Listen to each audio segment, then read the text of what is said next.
இராணுவத்தினரை அரசாங்கம் கொச்சைப்படுத்துகின்றது. இந்திக்கு அனுத்த சாடல்.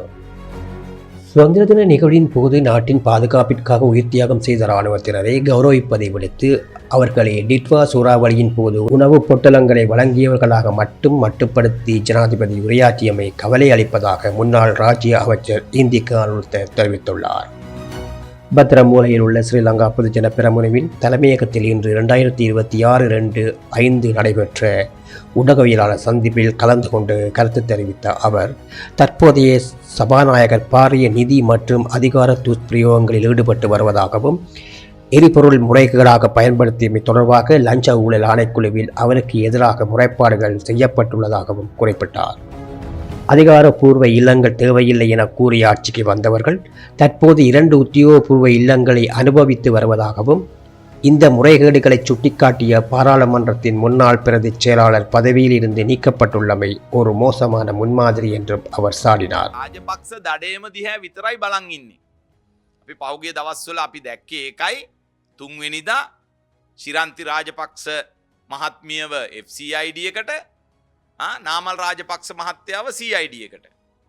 එකම වෙලාවෙ එකම මොහොතේ ඔයගොල්ලන්ගේ රටේ ප්‍රශ්න කප්පරක් එද්දි උත්තර නැතුව ගිහලා ඔයගොල්ලෝ නිරුත්තර වෙද්දි ராஜபக்ச தடேம பட்டாங்க அරගෙන பொடி சூழ்நிலை. அத்துடன் அரசாங்கம் தனது தோல்விகளை மறைக்க ராஜபக்ஷ வேட்டையை மீண்டும் கையில் எடுத்துள்ளதாக குறிப்பிட்ட அவர், ஒரே நேரத்தில் சிரந்தி ராஜபக்ஷ மற்றும் நாமல் ராஜபக்ஷ ஆகியோரை விசாரணை பிரிவுக்கு அழைத்திருப்பது அரசியல் நோக்கம் கொண்டது என கூறினார். நிலக்கரி ஊழல் மற்றும் சபாநாயகர் மீதான புகார்கள் குறித்து மௌனம் காக்கும் அரசாங்கம் ராஜபக்ஷவினரை வேட்டையாடுவதன் மூலம் மக்களை திசை திருப்ப முயற்சிப்பதாக அவர் மேலும் குற்றம் சுமத்தினார்.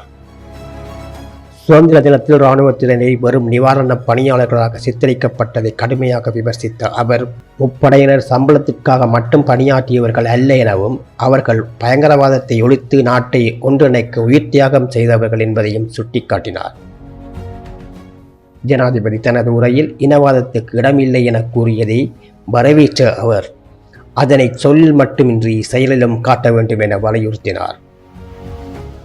சுதந்திர தினத்தன்று வடக்கில் கருப்பு கொடி ஏற்றி துக்க தினமாக அனுசரிக்கப்பட்டது. இன்னும் அங்கு இனவாத தூண்டல்கள் இருப்பதையே காட்டுவதாகவும், அதனை தடுக்க ஜனாதிபதி நடவடிக்கை எடுக்க வேண்டும் எனவும் கேட்டுக்கொண்டார். இறுதியாக சட்டம் அனைவருக்கும் சமமாக இருக்க வேண்டும் என தெரிவித்த அவர், விசாரணை நிறுவனங்கள் எவருக்கும் அஞ்சாமல் நேர்மையாக செயற்பட வேண்டும் எனவும் வலியுறுத்தினார்.